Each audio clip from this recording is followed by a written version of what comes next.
Hi there! Welcome back to French Madness with Ravline.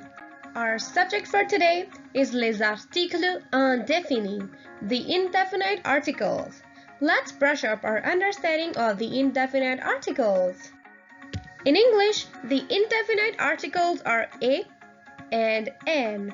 You can use one or the other depending on the first letter of the word following the article.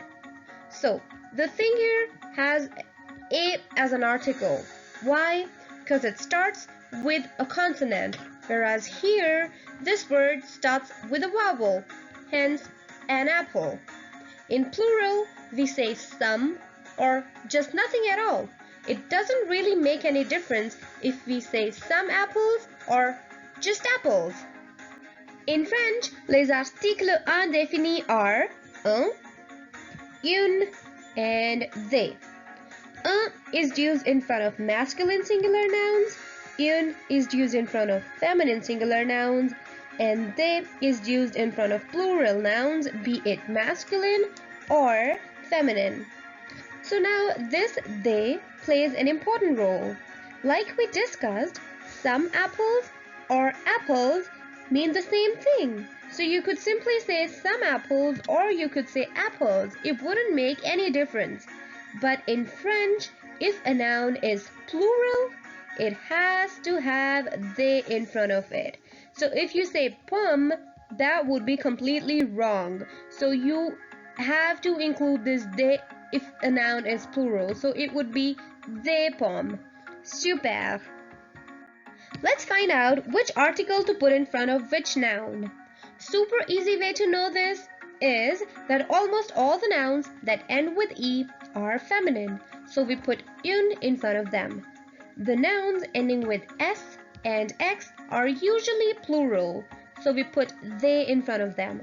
And the nouns ending with any letter other than E, S, and X are masculine, and we put, correct, in front of it.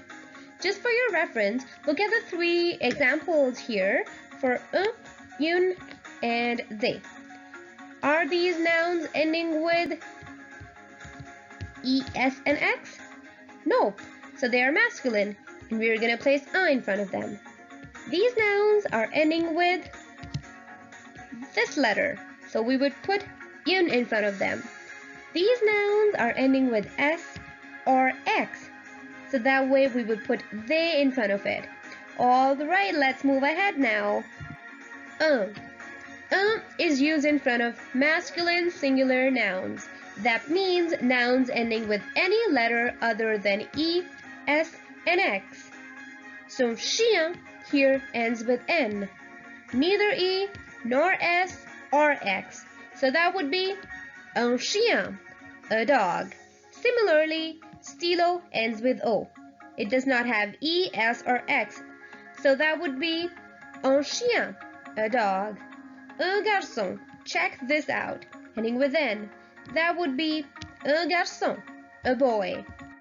Une is used in front of feminine singular nouns. That means the nouns ending in E.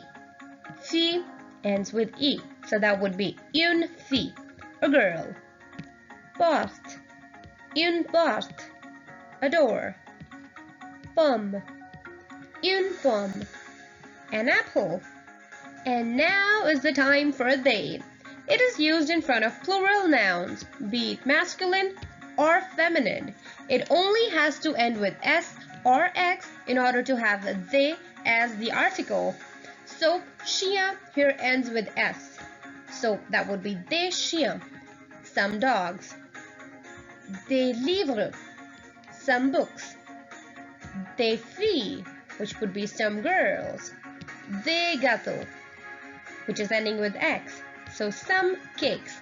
Des oiseaux, ending with X. That would be some birds. Des chapeaux, ending with X. Some hats. Ooh la la, it's time for the test now. Let's see how well you've mastered them. So here, carrière ends with R. So that would be, that's right, un carrière. Crayon, un crayon. Lit, correct, un lit. Ballon. Superbe. Un ballon. Chaise. Have a look at the E. So that would be une chaise. Hooray, you're doing a great job. Femme. Une femme. Gomme. That's right, une gomme. Voiture. Une voiture. Ooh la la, you're doing a superb job here. Now, let's look at 4 more. Saison, ending with S, and that would be des saisons. Feuille, des feuilles. Right. Last 2. Hibou, ending with X, so that would be des hiboux. And the last one, joujou, would be des joujous. Some toys. Perfect. All right, here we're done with les articles indéfinis. You mastered them. Good job. So time to talk about the surprise video. Well, this is still gonna be a surprise for you. Okay, I'm sorry for that, but stay tuned. You'll get to know more about this in my coming videos. Have a good day, guys. Au revoir. Bye-bye.